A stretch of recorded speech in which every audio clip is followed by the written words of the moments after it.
Hi, my name is Dan Kubisky. I'm co-chair of the international community of the Society of Professional Journalists.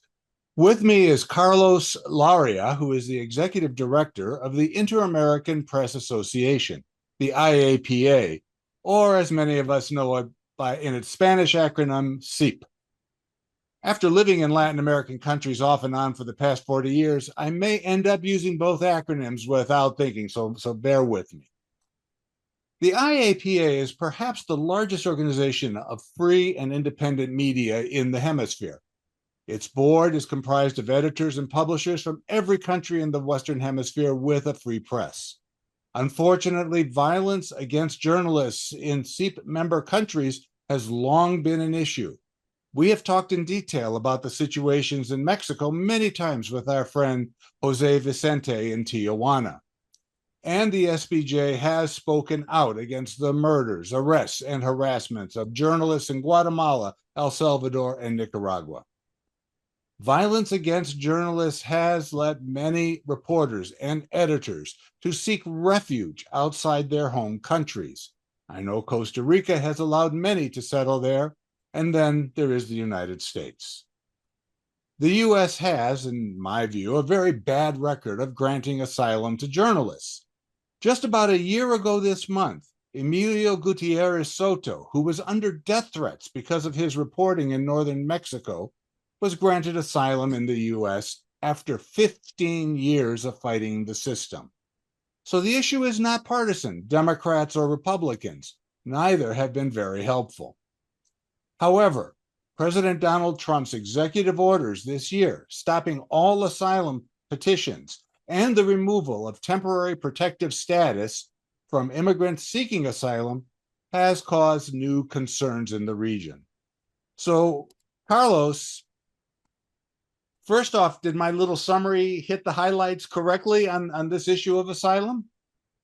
Definitely, and thank you very much for having me, Dan. I really appreciate speaking with you today, and for the work that the Society of Professional Journalists does in highlighting, as you said before, the problems of violence, censorship, persecution, and this latest trend that has worsened in recent years of journalists being forced into exile, journalists being forced into leaving their countries because of persecution.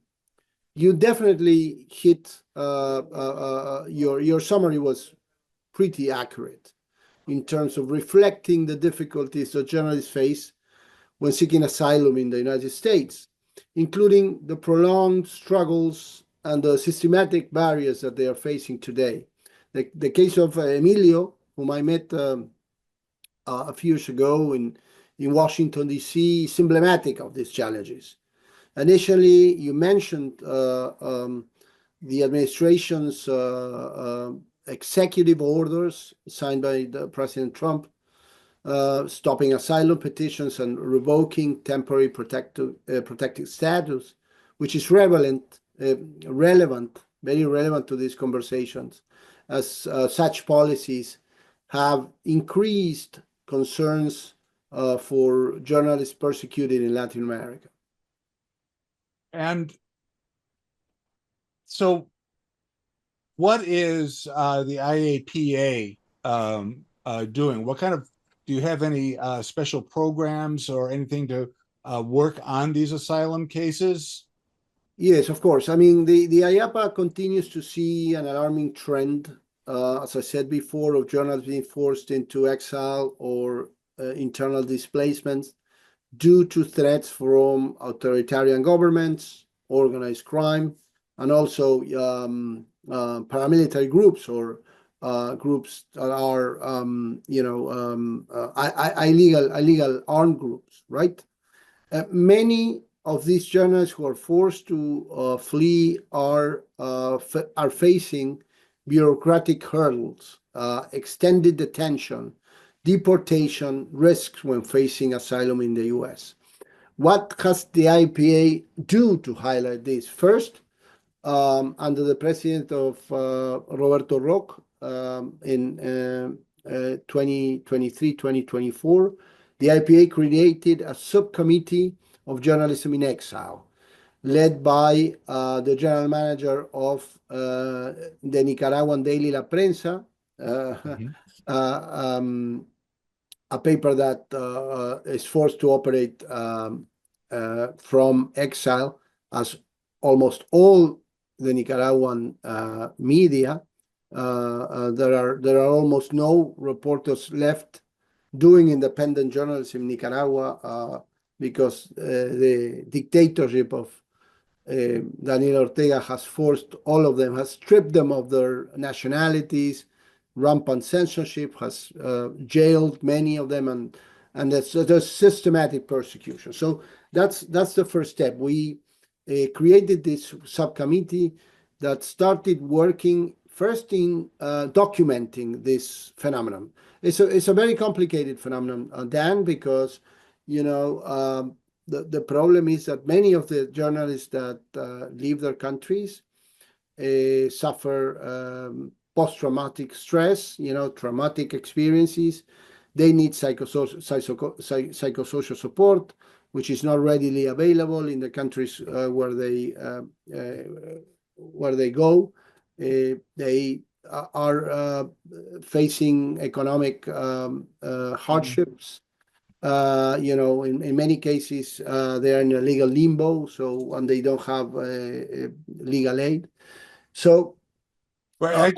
Can I just stop you there, because this is one of the big issues that all people seeking asylum, especially in the United States, have faced. We've talked with journalists from China and from Latin America and from and Asia and other Asian countries as well, and getting out is the first step.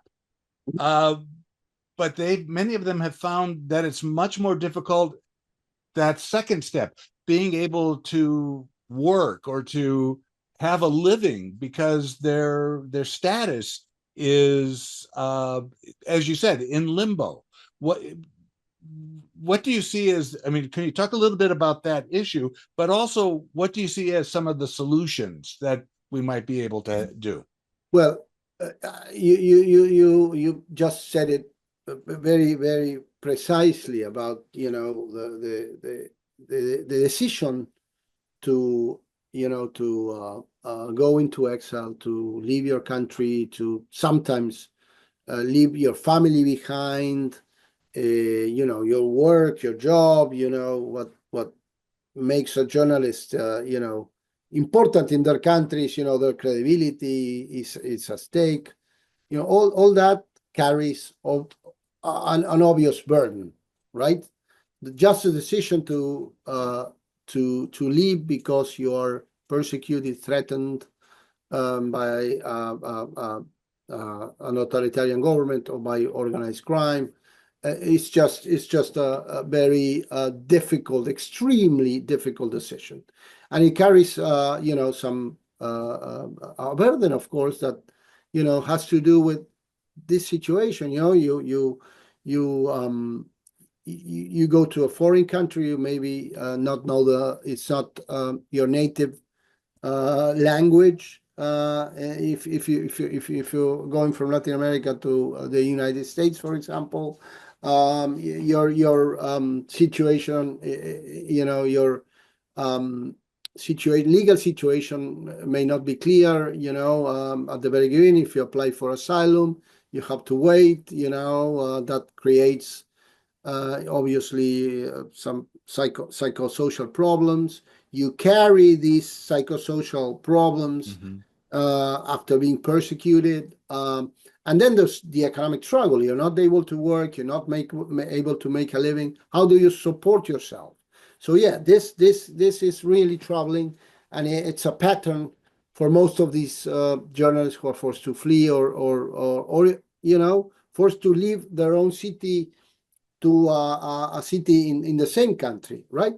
It's a similar situation. So at the IPA, we thought about this and see how we can help. So we launched late last year what we call a network of journalism in exile, the Latin American network of journalism in exile, right? And the idea behind it is that, we will support journalists who were forced into exile by trying to support them so they can continue to do their work. So that they, those media members of the IAPA or non-members of the IAPA who can provide some space for these journalists who were forced to flee. We will contribute, no, with support and resources, so they can continue doing their work and they are not silenced. So that's something that we started. We got support from the National Endowment for Democracy, which is an independent organization funded by the U.S. Congress, and so that seed funding allowed us to create this network where we have over 200 journalists signed into this network. They have to fill a questionnaire, so we know what are the main reasons why they are leaving, what are their main problems, their main struggles, their most important needs. So this is something that we are obviously this is confidential. It's very sensitive information, but it's giving us critical an important number group of people that are telling us, and it's allowing us to gather very important data about this phenomenon, which is very difficult to document because it's a very fluid. The journalists are leaving the countries almost on a daily basis. Some of them, they don't want to make it public because they fear their families or colleagues would be could face reprisal. So we are documenting this, and we are providing help with this investment for a group of journalists to keep doing their job. We also have with those funds, the possibility to attend emergency, provide emergency grants for journalists that have to leave. They don't have money for travel. Right. Not pay for visas, but we can pay for a lawyer. We can pay for a small grant for them to be able to accommodate them. So this is what we have done, what we are doing. Unfortunately, the decisions by the Trump administration to end USAID also comprised NET, and NET has obviously was a very important funder for many media and NGOs in across the hemisphere, and they have sent letters to all of their grantees, including the IAPA, saying that because they don't have access to the funds provided by Congress, they have to stop. So we got the initial disbursement of the grant, and we are now trying to see and talk to other groups, organizations, philanthropic groups, and companies to restore these funds so we can continue to work. And we have applied for several programs, and we hope that we can continue to support these journalists. And in the meantime, our network continues to work, right? But unfortunately, this is a decision. I mean, the president of NET has announced as of early this week that they will be suing the U.S. administration. I saw that. Yes. Yeah. So yeah. You raise the very important issue of funds that have come from USAID and the National Endowment for Democracy. We will be trying to put together a program, a much larger program, to talk about this and how it has impacted press freedom, journalism safety, not just in Latin America, but around the world.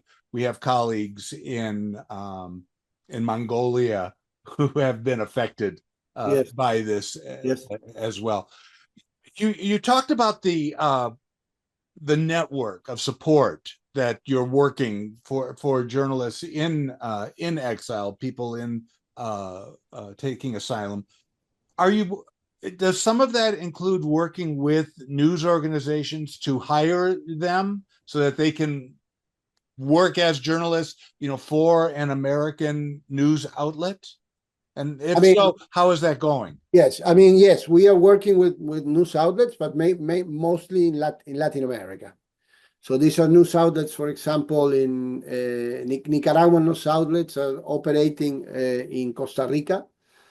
And we are helping those outlets to, so we can cover the wages of reporters so that they continue doing their work and do their work as journalists, not have to do some other job to fulfill their needs. So that's what we are doing. We're working in media, operating in the region, mostly in Latin America, so they can we can help them, aid them, so they can hire these journalists, and we offer a complement so they can, or we also, in the case of a Cuban journalist working in Costa Rica, we are, we are providing resources so we can work on a series of investigative reports. We are also supporting Venezuelan reporters working in a newsroom. It's that is managed by Conectas, which is an organization that promotes cross-border investigative journalists in Latin America, and they are, this journalist or editor from Venezuela is producing content that will be published in media in Latin America and some of the media in exile, and it's about this particular problem. So yes, we have an integral support. We also have an alliance. One of the key parts of this program, Dan, is that we are working in collaboration with many of the organizations and groups that are contributing to find solutions for this problem. So we are working together with organizations like UNESCO.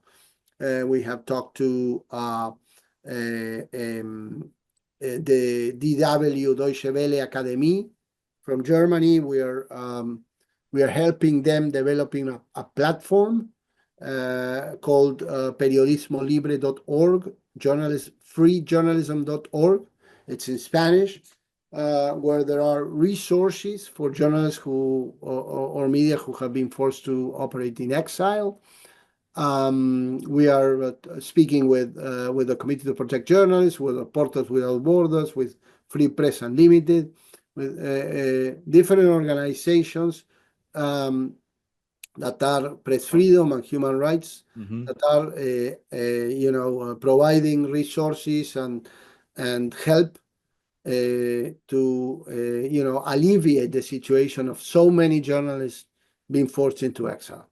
Right. Now, you mentioned a lot of organizations that I just want, we try to keep these things short. And so I just want one more question that I have is, what can U.S. journalists do? Because you mentioned a lot of organizations, but what can journalists in America, the United States, do to help our colleagues who are in this situation?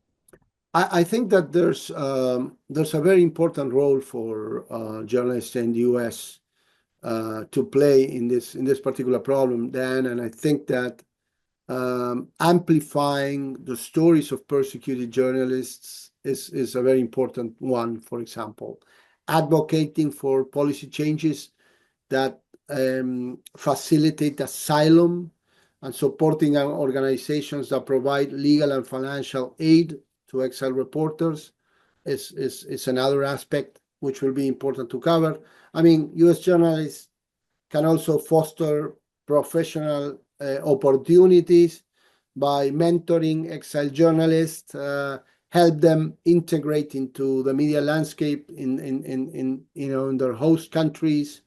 And one basic thing is that solidarity networks and collaborative reporting can also provide an important avenue for displaced journalists to continue their work despite their struggles. And then just one last thing, and I always ask this at the end, just is there something on this issue that we haven't talked about that you would like to add to this for our audience? I mean, I would like to emphasize that an important point that we have already touched on, but I think it's important, is that the trauma caused by persecution and exile, um, can also have lasting psychological effects. No, so I think that that's something that we need to pay attention to, and that's why another of the alliances that we have been working with is an organization that provides this kind of help. It's called Vita Activa, and they have professionals that support not only journalists but also human rights defenders in terms of professional help, so they can address these issues that are really important. I have I have been working on press freedom and the protection of journalists for over 20 years. And one of the main problems that I see is the lasting psychological effects of colleagues who had their journalists who have their colleagues killed or executed or jailed or being forced into exile. So this Vita Activa organization, for example, we have they have a signal group and a safe app where they provide through professional help to journalists, so they can address this issue of psychological trauma, which is devastating really for the journalists and their families. Okay. Okay. I know there have been a lot of organizations that have offered psychological help and also just a place where journalists who have been in war zones and in natural disasters could try to just ease some of the burden from that.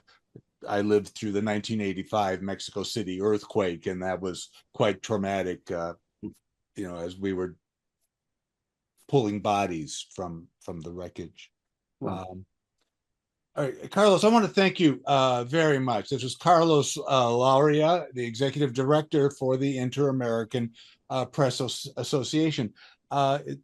I know you've got an incredibly busy schedule. I think we're just catching you as you're getting ready to run out to the airport. Yeah, we have a mission to Peru, a country that's undergoing some serious deterioration right. of press freedom. An international delegation will be meeting with journalists, groups, and also top government officials to address the situation. Well, I hope we'll be able to keep in touch, keep working with you, because I think it's important for our members within the American Society of Professional Journalists to see how the impact of what a president or a Congress, how that action has an impact outside our borders, and especially in this case to our colleagues in independent and free journalism. Again, thank you, Carlos, for taking time to be with us and to explain this asylum issue. We've got so much more we can talk about. Maybe when you get back from Peru, we could talk about more things. Of course, my pleasure. And just we recently joined the Society of Professional Journalists with over 40 organizations, in a letter where we address the restrictions yes. that U.S. journalists are facing while covering their jobs, including, the situation with the Associated Press. Right, you're talking about the Associated Press being banned from the White House press pool. Yeah, yeah. yeah. So yes. We are proud that was an SPJ initiative, and yes, yeah. we were happy to join that important document and the important statement. No, so hopefully, thank you so much for Dan for this opportunity, and I hope that we can catch up sometime soon about other problems facing the press in the hemisphere. Thank you so much. It sounds okay. Thank you.